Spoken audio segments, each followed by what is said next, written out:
Today we're getting ready to cast some teapots. We're actually just getting ready to make some molds, some teapots. So I thought I'd just explain that kind of process of how I went about making this series of work. So, I started off with 3D printed teapot forms that first I modeled in Rhino and then brought into a slicing program to slice the teapots into kind of new forms, to create new forms.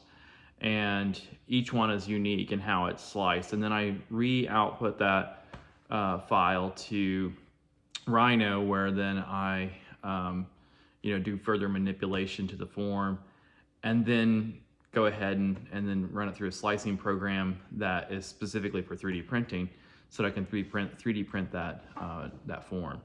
So I've got about a dozen different forms that I've created, and then 3D printed each one of those unique forms. And then from there, I create a network of sprues. You can see, this is the this base form was made out of foam. This becomes what's called the pouring cup. That goes into a sprue, which is right here. And then there are other sprues that run off, and this will basically form the channels for the metal to flow through into the main teapot form. So again, you're looking at this. This would actually be upside down, and we would be pouring into that cup to be able to fill the mold up. And then these sprues that are coming off of here actually are referred to as vents. So these will allow air that might be in the form as I'm pouring to vent back out to the top of the mold. So again, you have to think about this in kind of a upside down configuration. And so as the air is pushed out, metal will flow. So metal will flow through these from the form into these vents, okay? And then as the metal fills these are then referred to as gates. So these will help evacuate any air, so we don't wind up with any air pockets. If we had air pockets in there, you wouldn't have a complete form. So we're trying to push from the top of the form out as much air as possible, or all of the air, so that then we wind up with a solid, fully cast form, okay? This particular setup that I have here, we just hot glue the foam down. It's attached to the 3D print. We melt the wax gates or sprues or vents to be able to, have those attached well. And then I've been testing this go around with this body of work. I've been testing a method of using a combination of two different mold making processes.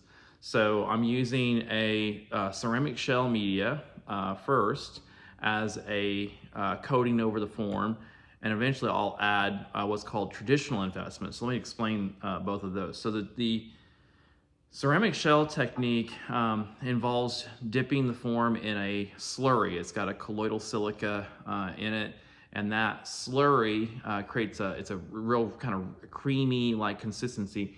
That slurry fully coats the form, and so then I can sprinkle on a fused silica. It's a very, very finely ground fused silica that I sprinkle over that wet slurry.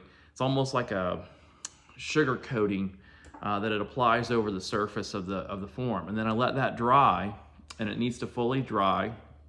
And then I'll do another dip into the slurry, and then I'll do another sprinkle of the fine fused silica over that, let that fully dry, and then I dip it again on the third coat into the slurry, and on the third coat I add a coarser fused silica. It's a little bit, it's not as fine as the first two coats. And those first two coats, the idea is that you're gonna get a really smooth surface. You want to pick up all the detail of the 3D print or the wax original or whatever it is, the pattern that you're using. And so This will allow me to get that fine detail. The coarse fused silica then would be built up in successive layers. And usually you would do this if you're just using solely the ceramic shell method. You would typically do about 7 or 8 coats. You want to build about a 1/4 inch thick shell around this. Again, thus the name ceramic shell. So you're creating a thin shell, and then once that's done, you're able to, again, letting it dry between coats. And then once the last coat is applied, you just put slurry, no fused silica over that. That'll seal everything in. And then that form is put in a kiln, and the pattern is burned out. This is very similar to the traditional, well, basically it's the traditional method of lost wax casting, but we are, obviously using a 3D print, so I guess maybe you could call it lost 3D print. But we're basically melting out that pattern, and that's leaving us with an empty shell that we can then pour molten bronze into, or aluminum, or whatever material we're using. So that's the typical way of approaching this. Now, this ceramic shell media, it's quite expensive, and so for a small foundry at least, or for an individual to use, so I have been trying to preserve as much of that as I can, so that I'm not, spending a ton of money in making these molds. So what I've been doing is doing 3 coats. So I'm doing my 2 fine, fused silica and 1 coarse silica, and then I'm letting that dry, and then I'm building a mold box around this that I will then do traditional investment.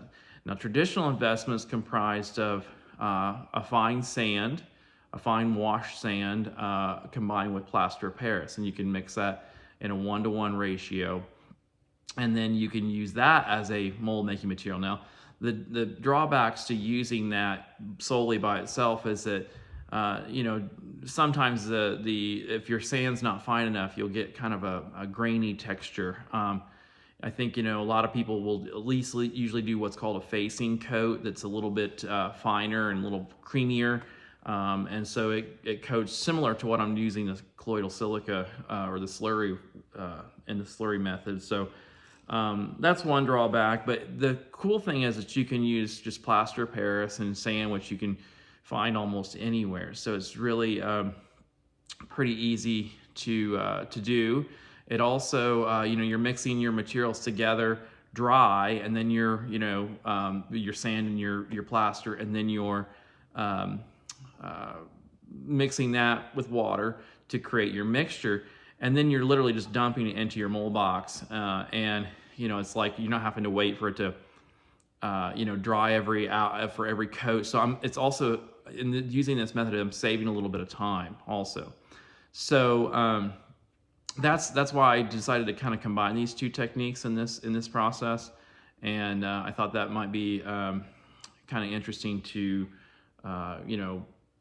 try out and see if it works. So I've already done 3 molds that way. They worked really, really well, and so I'm just getting ready to do the rest of the teapots in this method. So just thought I would kind of take you along for the ride and show you how this process works. So all right, we'll get on to the next step here in just a second.